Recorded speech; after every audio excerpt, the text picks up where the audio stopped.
Welcome to Creative Mornings St. Louis. My name is Sam. I'm one of the co-hosts for Creative Mornings here, and we're just so happy to have all of you.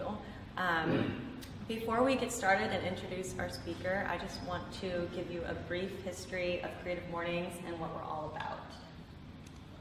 We're going backwards. Who here has been to a Creative Mornings event before? I think a lot of you, right? Yeah. I like repeat business, so thank you for coming back. And then I know we've got some new faces in the crowd too, so thank you for coming. Creative Mornings is a breakfast lecture series that believes everyone is creative. And we even like to challenge the idea of who a creative person is and what a creative person does. We don't like to silo our industries into different compartments. We want everyone to come together and collaborate, network, and grow from each other. We want people who think differently than us to come to our events. So Creative Mornings is not just in St. Louis, it's a global organization. We have 200 chapters now. I don't know if anyone saw the Facebook post, but that is so cool. Our network is so big. So please, if you haven't already, go online and make a profile at creativemornings.com. This can help connect you to different people all over the world. It will help you stay connected with Creative Mornings on a global level as well as a local level. We're headquartered in New York City, so this is our team in New York who keep us functional and running every month, providing us with resources.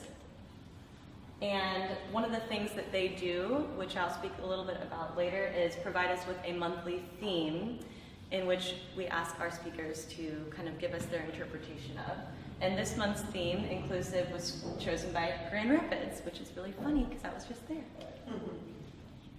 Oop. I think this is a global sponsor slide. So we have global sponsors, which is WordPress, MailChimp, and Adobe. And we're having some difficulties with those. We also have some local sponsors. Caldy's Coffee, so thank you Caldy's, and thank you to the St. Louis Fashion Fund for hosting. So I'd like to invite Kathleen Bibbins to come up and just say a few words about the St. Louis Fashion Fund. Good morning, everybody. I'm so happy to have you in our beautiful space. I'll be very brief. We are a not-for-profit, and our mission is to enrich St. Louis through fashion. We do it with 3 pillars. We have an education program we call Future Fashion, where we're targeting 14 to 18-year-olds. It's fairly new, and we're looking to build that out over the next couple of years to include adults and younger children. We do, along with that, we do community outreach. We have a couple of programs called Creative Process, and speaking of fashion, a little advertisement. Our next one is Wednesday, May 1st, here from 6 to 9, so if you can make it, it's another great creative opportunity to network and enjoy people. And then our third pillar, our second pillar, is the Fashion Lab, which is really this space where we are building a resident program. We have 8 new designers who've just moved in, and we're working there to build out community collaborations and connections amongst the design and fashion-related businesses in St. Louis. And the last piece is economic development. We're in the historic Garment District, and we work with the City of St. Louis to revitalize that and build that out. And we've also brought a manufacturing plant that's going to open in the fall to St. Louis, a knit manufacturing plant. So that's what we do, and I thank you for enjoying our space. Awesome. Thanks, Kathleen. So, as I said, Headquarters gives us a theme every month, and this month's theme is Inclusive. And I really like this theme because it's high level, but it's thought-provoking, and there's a lot of different ways that we can take this. I was thinking a lot this week about innovation and kind of where the future is taking us, and I really don't think that there can be any innovation without diversity.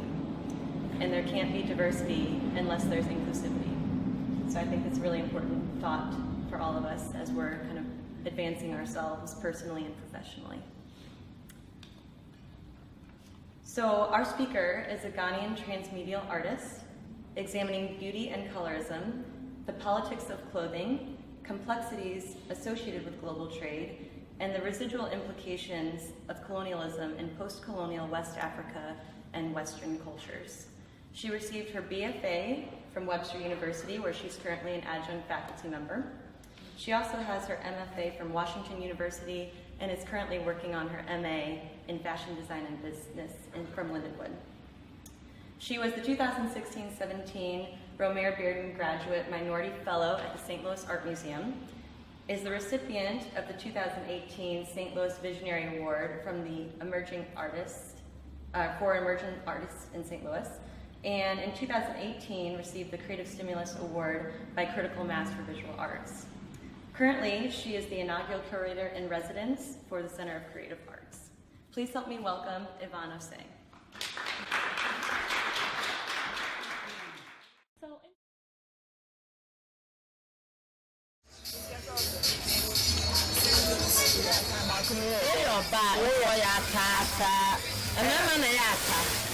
Oh, okay.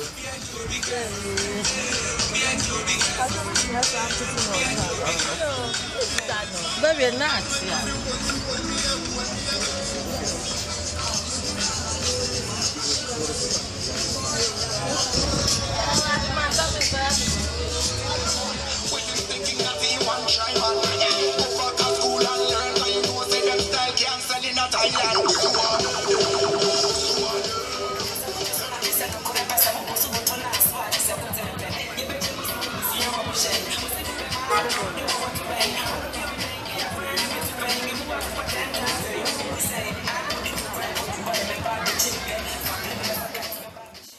Inclusive.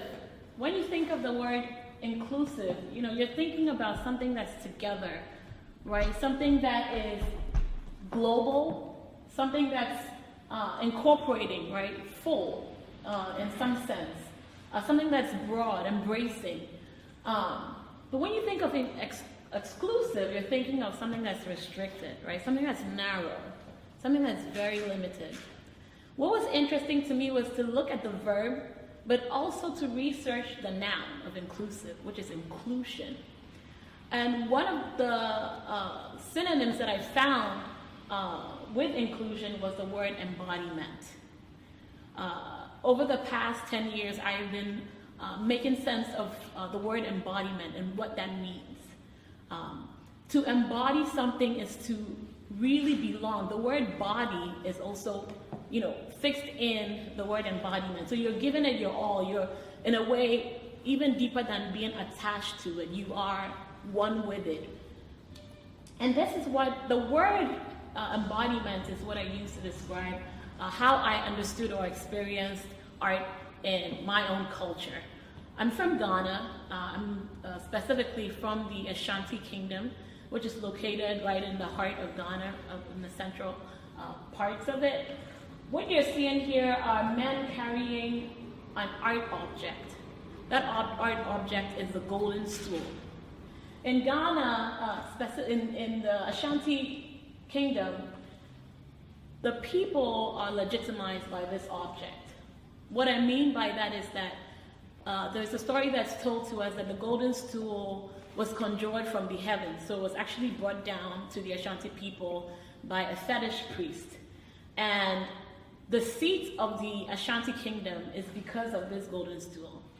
As a child, being told that story, it's interesting because what that means is that if this golden stool doesn't exist, the Ashanti people don't exist. And if the Ashanti people don't exist, my identity is erased. So even growing up, I was like, how can art have this power? If art can give an entire people a legitimacy, then it's something worth pursuing. In the Ashanti culture, art is kind of, it forms a synergy with life. Everything that we do, in a way, borrows certain artistic elements, both visual and performative. What you're looking at here, even the clothes that they wear, the colors that they wear in the clothes, the way it is folded, for example, this folding versus that folding versus that folding, all have certain codes, all have certain meanings that communicate certain things at certain times. The staff, the linguist staff that you're seeing here with the crow on it, is a representation of a specific people in that culture. And even the posture of of the sword and how it's being held, how they're walking, how the umbrellas are turning around, are all certain tropes and meanings of certain things. To give you a feel of what it's like, I threw this in there.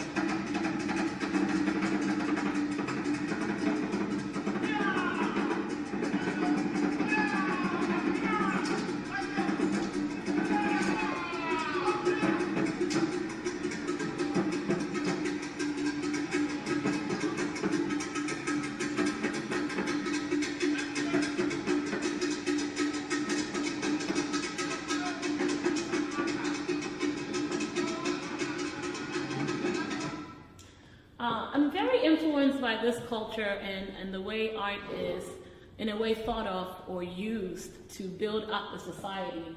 That even the drums, the beat of the drums, the way art is kind of centered on community, how art is publicly celebrated, is something that I'm really interested in and something that I try to incorporate in my own work. So this is one of the first images that I took when I came to move to St. Louis in 2009. And I was trying to make sense of the word black. A lot of times, I would go to class and they're like, oh, we have an African American in our midst. And I was like, well, even the term African American was something that I needed to find out about. It's something that is a people that are broad, that in a way I knew very little about. But for someone to just assume that I was African American without even, finding out or having a conversation with me was something that I found was really interesting in this culture. The idea that what you look like and who you are is summed up in things that you wear or how you look like is really interesting. The fact that, I am black, I'm a black female, I'm a black immigrant female, I'm a black short immigrant female, I'm a black short immigrant female wearing stripes. It's something that's interesting. It defines who you are. It was very different from the culture that I knew back in Ghana. And the idea of physicality started to really think about physicality and what it means in this culture. So I did this, in a way, experiment when I went to with Webster students back when I was, I believe, in my sophomore year, of the word black. But the word black was constructed in white pearls on a white background. So even though the word says black, the color is actually white. So what I did was have I started with my family. That was my sister in the previous slide. But in this slide, a classmate. So I put this word, I created this sort of altar and put this word on there. And what I told people to do was to give me a visual interpretation of what they're looking at. My classmate walked into the room and he said, well, Yvonne, why am I here? I'm not black. And I said, well, look a little bit deeper. What color do you see? And he said, white. And I asked him, well, I'm not white either. So back then I was really interested in engaging people, trying to figure out what black really means in this society. I also was really interested in people's physicality, the hair that they have, the eyebrows, the eyes, the mouths. I noticed that my sister on your right had really strong and similar physical features to a very good friend of mine who was from Singapore. And so I brought them together and started playing with photography and playing with imagery using their bodies. I also was really looking at color and identity, even using my own body. So here I want you to notice that I covered myself in black with black background in a controlled lighting room, and did the same of white background in a controlled lighting room. But you realize that depending on the environment, I get lighter. My skin changes. So I was really in this space of trying to find myself, trying to find my identity, trying to make sense of how the American society understood identity while I was here. Very soon I realized that it wasn't really about black and white, the extremes that I was in a way interested in, but by working with the tangibility of complexions of all shades of color, I will arrive at this idea of blackness and this idea of whiteness. So I started looking at the relationship that color as a formal quality had with complexion. I also remember my teacher back in Ghana when I was in grade 2. I would make these bright colored drawings and paintings, and I would keep on painting and painting and painting, and then he'll come to me and he'll say, well, no, Yvonne, you're overpainting it, you're gonna turn everything to black.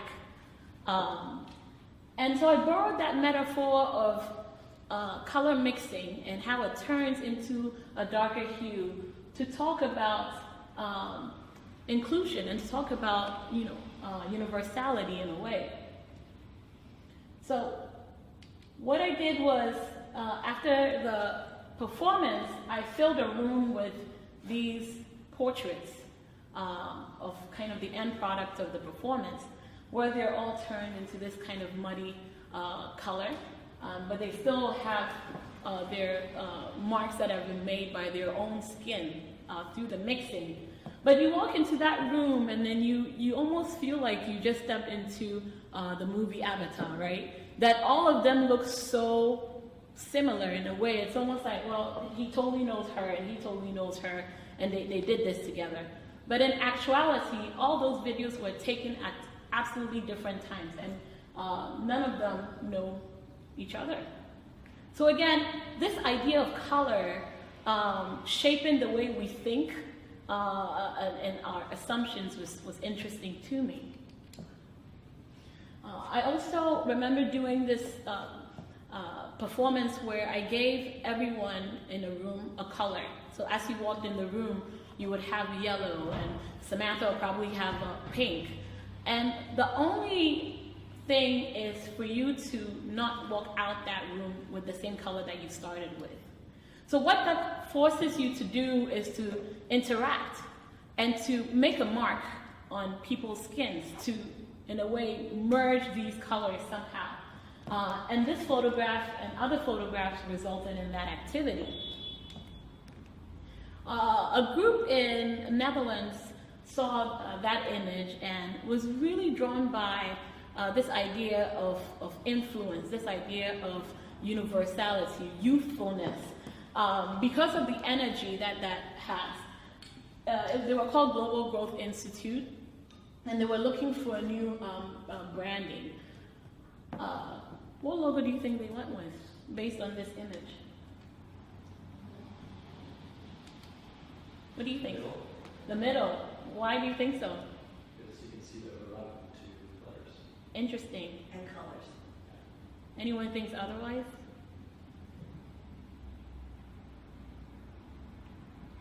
They were actually drawn to this logo. The major reason being the ear of the G and how it kind of reaches out to the eye, almost as a hand, and the fact that it's the brightest part of the logo. But the middle one was kind of their second choice. They were really, but that really sold them this idea of reaching out. And this is kind of how the brand looked. So I also was really interested in people's account of their identity in the United States. Here's a guy that had lived in St. Louis for quite some time, and he believed that anytime he crosses the Delma Divide, he gets a lot of tickets from police officers. And in actuality, the junkyard that we were at, his car had been impounded there before. So using his story and using kind of his story as an inspiration, I decided to talk about this idea of power and erasure in a culture. Again, what you're seeing here is a negation of blackface, this idea of whitening someone's face. But you can also talk about erasure in the sense that his identity has been erased because of the background that he stands in. It's almost taking, in a way, his head. But in Ghana, when you use the kind of powdery substance on your face or on your body, many a times it's seen as a symbol of almost like you're communicating with the spiritual kind of world. It's almost like the physical body exists, but it's transcending in the spiritual world. People also use it when they win a case in court as a sign of victory, and other things like that. So again, I'm really interested in the duality that the work forms with the American culture, but also with the Ghanaian culture as well. So a couple of years ago, I walked into Home Depot and went straight to the painting department, and there was this really pleasant lady there, and I asked her to generate the color of my skin. Now, so she looked at me like, girl, I don't want your trouble, like this, I really don't want to, engage in this kind of conversation. And I assured her, look, I'm not cracking a joke or trying to put her in trouble or be inappropriate in any way. I was just looking to generate the color of my skin. So then she says, okay, hold on, I'm gonna call manager since this is way above my head. And she calls her manager, and this really tall African-American guy comes up and he's like, yeah, can I help you? And I said, sir, look, I'm not trying to be inappropriate here, but can you generate the color of my skin? I want paint that looks like the color of my skin. So he pauses and takes a deep breath, and he's like, you know what? I think I can help you. We have this machine that's the spectrometer, and we stick these swatches in there to generate color. So we can absolutely probably stick your hand in there, and it will generate the color of your skin. I was like, I knew you could help me. So we go ahead and then we go to the spectrometer, and he sticks my hand in and he generates the first color. I'm like, man, this is amazing. Can you stick my elbow in there? Because my elbow is a little bit darker than my wrist. And he's like, yeah, absolutely. So he sticks that in, he sticks my toes in there. I mean, we're having a ball, and that night I went out of Home Depot with 7 different colors of my skin.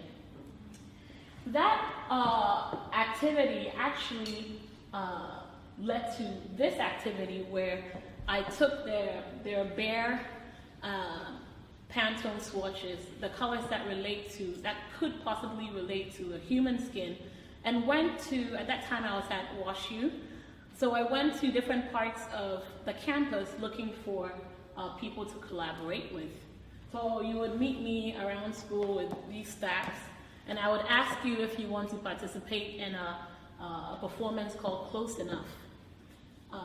So here's one of the participants. I also engaged a librarian at that time who was really pleasant and willing to participate. She's sunset orange or Mexican chili pepper, and things like that.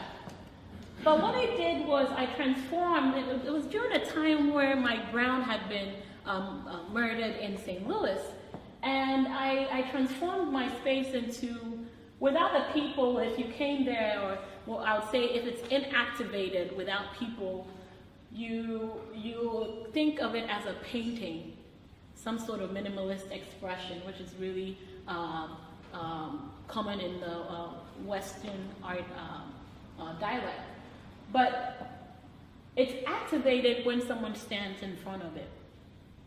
And they didn't know that they would have portraits of themselves through color in my studio. So I gave everyone a time to be there at 5 o'clock, It's going to be amazing. I'll provide some little snacks to go with it. And they also didn't know each other.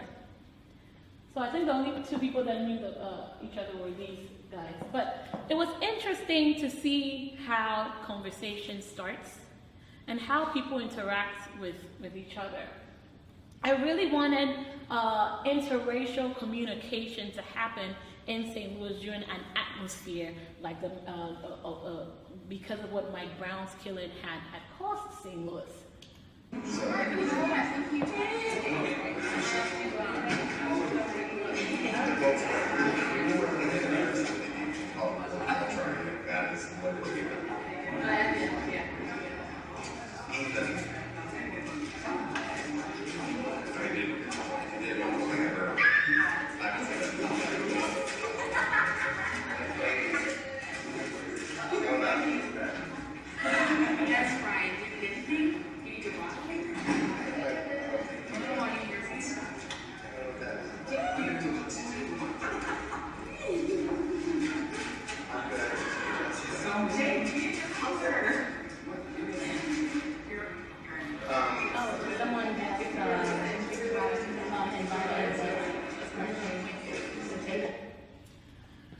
Again, it was interesting because I actually got lost in my own work. This really handsome gentleman walked up to me and asked if I wanted some wine. I said, absolutely. And then he says, well, red or white? And I said, I'll go with red. Guess what? He never came back. He said, can you stand in my spot for 1 second? And he never came back. But I made two new friends that day. One was a 60-year-old, and the other was a science student in a different department in WashU. So it all worked out. But for me, it's about art fostering lasting relationship. The fact that Ryan still communicates with this new friend. And it's also about human behavior. The fact that, for the first 10 minutes, everyone was kind of like on the phone, how long am I going to be here? The rule was that you can absolutely leave the work, but you just have to find someone that you think is close enough to the color. And I said, it doesn't have to be literal. It can be metaphoric. It can be, I think it's even a good pickup line if you want to hit on someone, You can be creative with this. So it was a lot of fun. So again, my practice is really going out in the community. I really want my art to be a lifestyle, and to really live and breathe what I'm doing. So day to day, I'm always looking for opportunities to engage. So whether I'm in Togo, in the capital city of Togo on a bike, or I'm in a canoe going to Nzu, it's always about research. Or whether I'm in the Acropolis wrapping the heads of two incredible gentlemen, it's really about that engagement. It's also about empowerment in a way. Sometimes I would go into a community and realize that the women are not as active. For example, in Nzu, I was met by a lot of men asking, trying to explain the culture of the place and I said, well, actually, I want to talk to the women. I'm here for the women. So I changed kind of the language of what I was going to do there, but the creative activities I was doing there, and I centered it on women just so they can have the spotlight. And again, I'm also very in tune with the Guinean culture. I thirst and I crave for Guinean sensibilities of making. I try to go back to Ghana as often as I can. Those that are not from the United States and are from different parts of the continent know how expensive that can be. So, but I try to go at least once a year to, again, be energized and get more inspiration. I'm also very interested in the Guinean landscape and how it has changed from the time I left in 2009 to now. One of the things I noticed is how clothing has changed. And how you can, clothing is a really interesting thing because it acts as a barometer for how the culture is like, whether there's a lot of money in the system, like what's going on in the society, what's the new bands, what's going on basically. But I was also really interested in this idea of used clothing and where they were coming from, how they were getting to Ghana, how they were being used. And I realized that one of the, so again, these ones were coming from the United Kingdom, from a church probably there. But I realized that a large percent of these used goods are actually goods that are not usable at all. And they end up on landfills, and they fill up the Guinean community with a lot of trash. I was also interested in this idea of the knockoff, the fakes, and where they were coming from and how they infiltrate the culture. But I realized that in Ghana, that the idea of authenticity when it comes to Western brands are not as important. I remember I was trying to find some men for this particular project, and I had bought these Nike shirts from Foot Locker for about $60, and I was like, well, if you collaborate with me, you get this T-shirt. And they're like, this T-shirt, I have about 6 of them at home, and all of them are kind of knockoffs, which are about maybe $2, $3. But again, this idea of authenticity doesn't, like, no one cares. I would say not no one, but people are not really, when people wear knockoff, it's not because they want to live the brand, but it's a different mentality, it's a different idea of expression through clothes. Maybe it's about how bold the orange sits on the black, or how the Nike is written in a way, and how maybe cool, just aesthetically, not necessarily authentically, it looks. So this was another project, again, my fascination with this idea of the knockoff and the authentic, and the idea of a mannequin. And where they're standing is actually in Elmina, Cape Coast. That is a slave fort. And the idea was to hold a frame. So they were standing like this for about 20 minutes. And one of the things you notice really soon is that the 2 men in the edges, when this is at the scale that it's supposed to be, they bend because they become tired. And the idea of holding a frame is in a way to talk about the idea of how we objectify human beings. How we manipulate humans in a way. What you're not seeing are the people that are watching right here, and the new friends that they made through the dialogue that's created by this work. Africa Clothed Me Bare came about when I went to Geneva and saw this artwork that was facing this magnificent building called Jeanette. So that's Jeanette. And it was really interesting because I was traveling with my bags, and I at that time I was carrying these knockoff West African fabrics that I had bought at the local fabric shops here in St. Louis, actually, that say that they're from Africa or parts of West Africa, when in actuality they're as foreign to you as they are to me, but they exist on the global aisles here in the U.S. So I had some of those because I was still processing them, thinking through them. And almost instantaneously, I dropped the bag, stacked up my backpack on my travel bag, and put my video camera on there and started to, I picked one of the fabrics and started to wrap this sculpture. And it was interesting because she was facing the international, what's it called, copyrights building in Geneva. And for some reason, I was like, well, what's her significance in this place? So later on, I would research and realize that the building she was actually commemorated for the building by a French male artist. And when the building was actually made 7 years after women could actually vote in Geneva.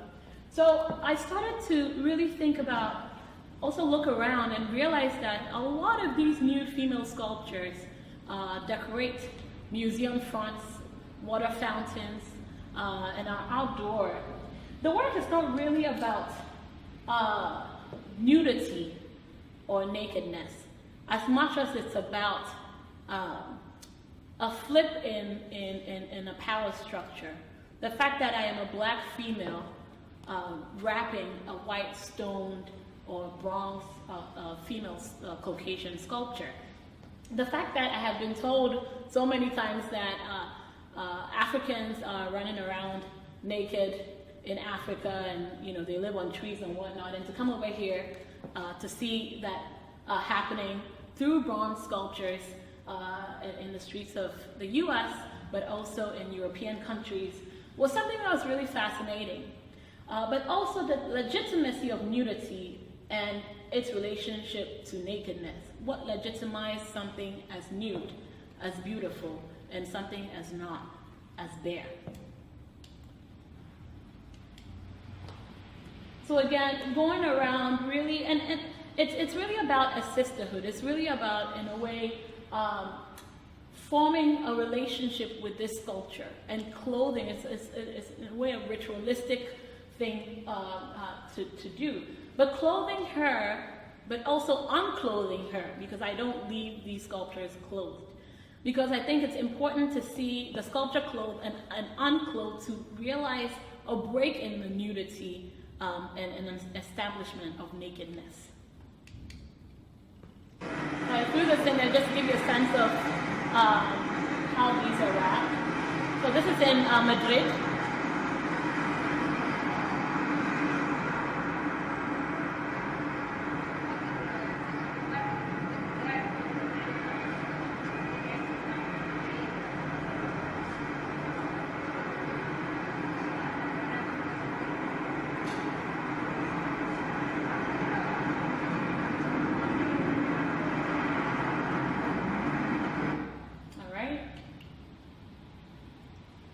Some more examples of that.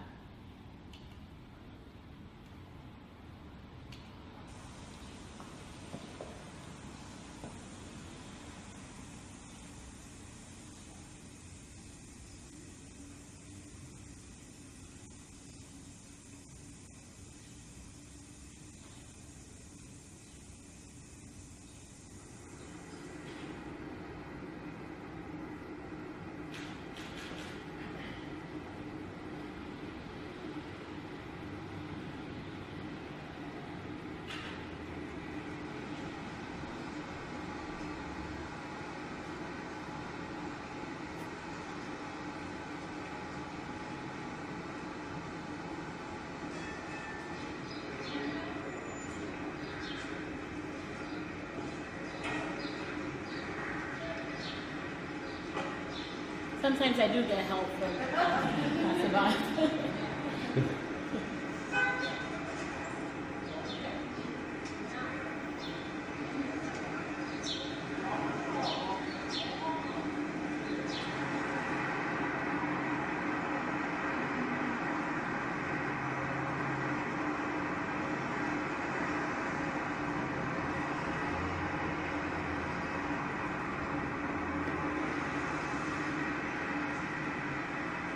Some interaction from people. Sometimes I would leave the camera and then go have lunch or go a step away. And those are the most interesting for me, to see how people are sincerely interacting with the artwork.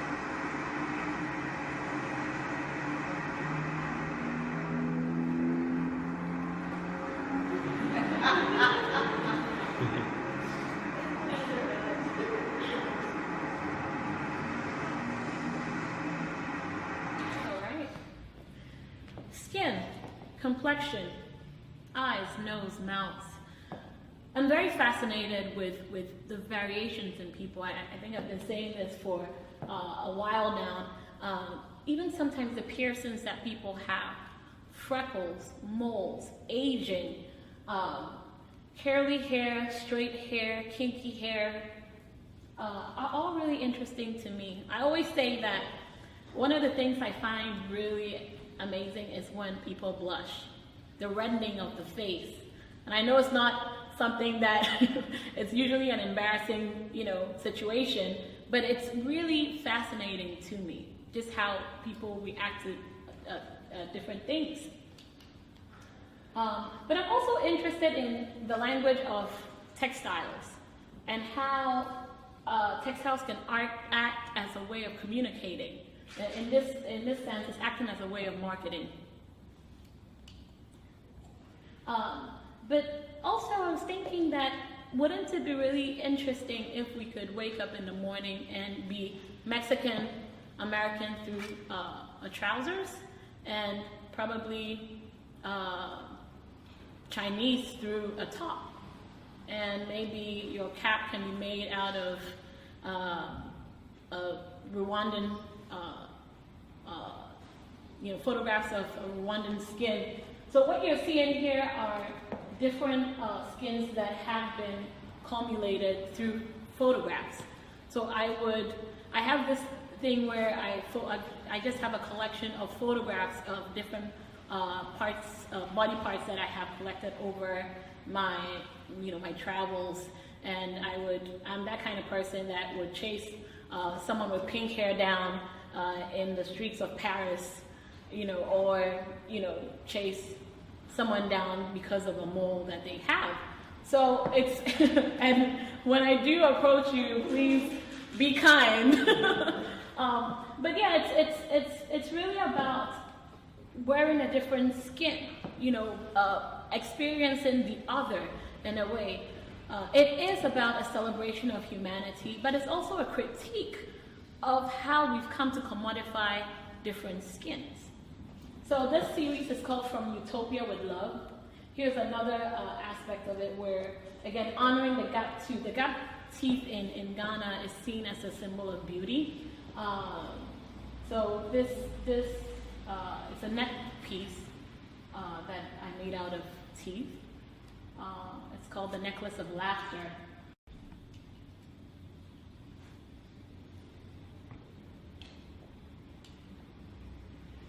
So one of my classmates reached out to me because she had heard that I'm fascinated with moles, I'm fascinated with different parts of people's bodies. And she had these cancerous moles that were going to be removed in a couple of weeks. And she asked me to photograph them. So what I did was I created a garment, which is actually a monument to her in honor of her moles that are no more. But it was interesting that when I wore the garment and I stood in front of her, she couldn't even recognize her own body. So again, it's not only outside, but also bringing it into the museum and gallery spaces. It's also something that I'm interested in, but it's really about embodying these works. One of the things that's captivating about clothing is that it's actually a part of you. You're carrying it, you're embodying it. It's really potent because it's something that you decide on privately, but once you step out, it's a public declaration of who you are and what you represent.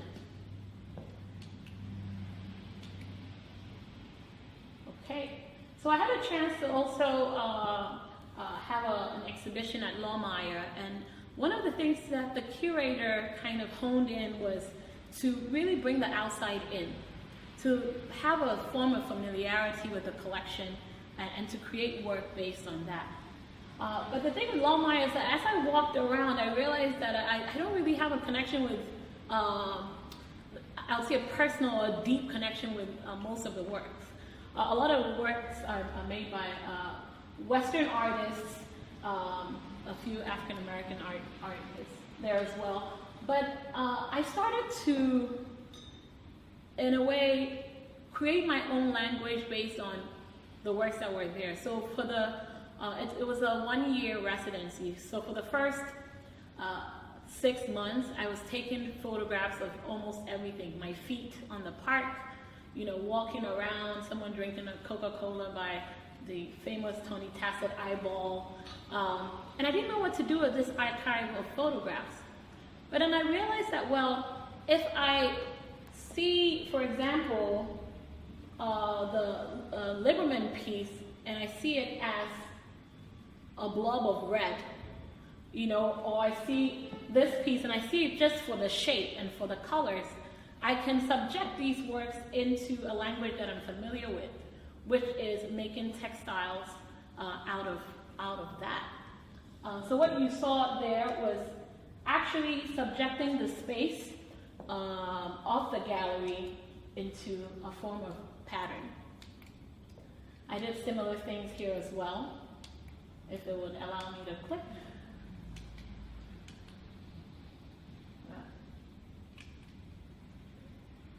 All right, and I saw this really amazing family having Chick-fil-A on the park, and I respectfully asked if I could photograph. But again, it was really also about honoring the culture of the place and what goes on at Lohmeyer. So this is what this is another, again, I said I was taking a lot of pictures of my feet because I didn't know how to insert myself. So when I figured it out, this work is actually called Stand With Me. I placed the work on the ground and actually people were standing with me on the day of the opening. I also created these fitting rooms because I really wanted people to feel connected to the work or engage with the work in a different way. So these fitting rooms, there were about 3 of them, and you could actually go and put on some of the clothes that I made for the exhibition. So again, you're not only experiencing the park that's outside, you're also experiencing it through clothing and through motifs that I had made. These works kind of filled the roofs, it filled the walls and the spaces of the gallery. It was really about creating this sort of environment, this kind of environment that you could insert yourself into, again, immerse yourself into. But again, you realize that again, if you look at the inspiration of the wax print and the history of wax print and other West African textiles and African textiles in general, you kind of see the similarity with the aesthetics of what I'm doing there. Also a fascinated child walking on, crawling on the artwork. So this series is a series called Here to Stay. And what I wanted to do is not only insert myself in the collection at Lohmeyer, but insert other people that look like me in the collection. So it was also interesting because the installation, people had picked selfie stations where they would take pictures in front of that. And I really enjoyed that because again, they're in a way have a sense of ownership of the work. This particular one was staging this photo shoot as a way of really claiming the language of the textiles that I had used there and its inspiration of the park. So again, putting them in a different landscape, a landscape that's familiar to them because of the textiles, the vibrant nature and how it relates to African prints, but also in close connection with Lohmeyer's collection.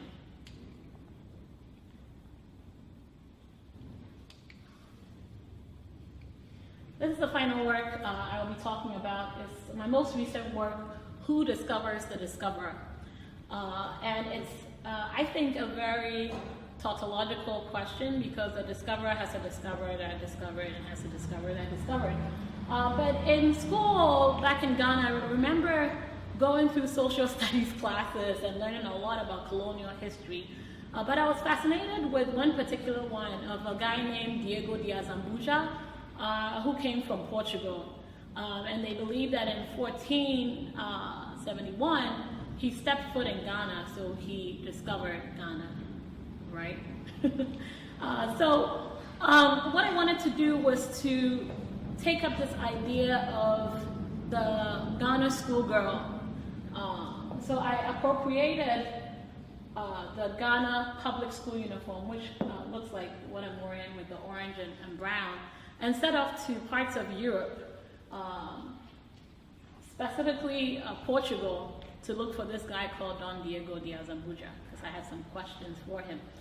He's believed to have moved to Lisbon, so that's where he died. But it was interesting because I had this, this is me going to Washington, D.C.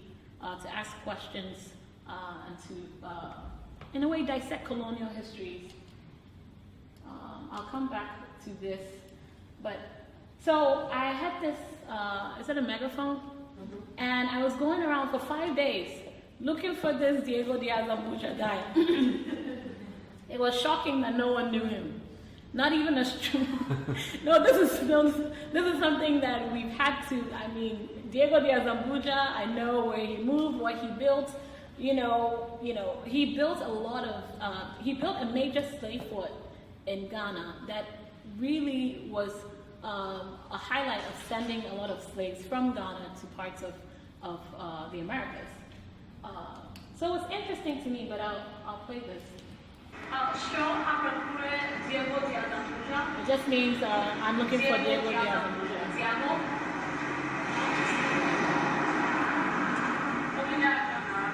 Yes, thank you.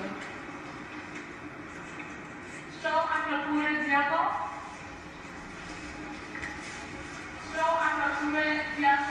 again, I was going everywhere, in grocery shops, tourist attractions, on the streets, restaurants, basically anywhere that I could, someone would have some information for me.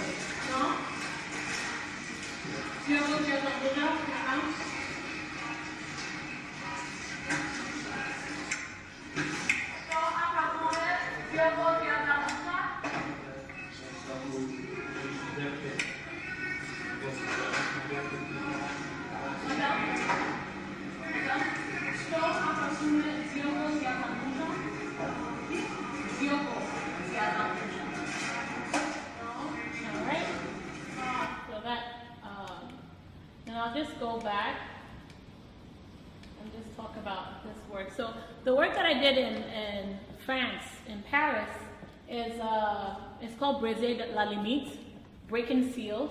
And what I would do is I would pretend to be the new landlord for a domestic residential building. So I would either stand there from a couple of minutes or sometimes a couple of hours, pretending to be this new hired person for the door person, security guard, or some sort of landlord. Sometimes I'll again stand in the way. Sometimes I'll act as if I'm kind of breaking in. Like opening the door. Sometimes I'll just stare and wait. But it was interesting to see how people engaged me. And when you think of the door, you're thinking of access.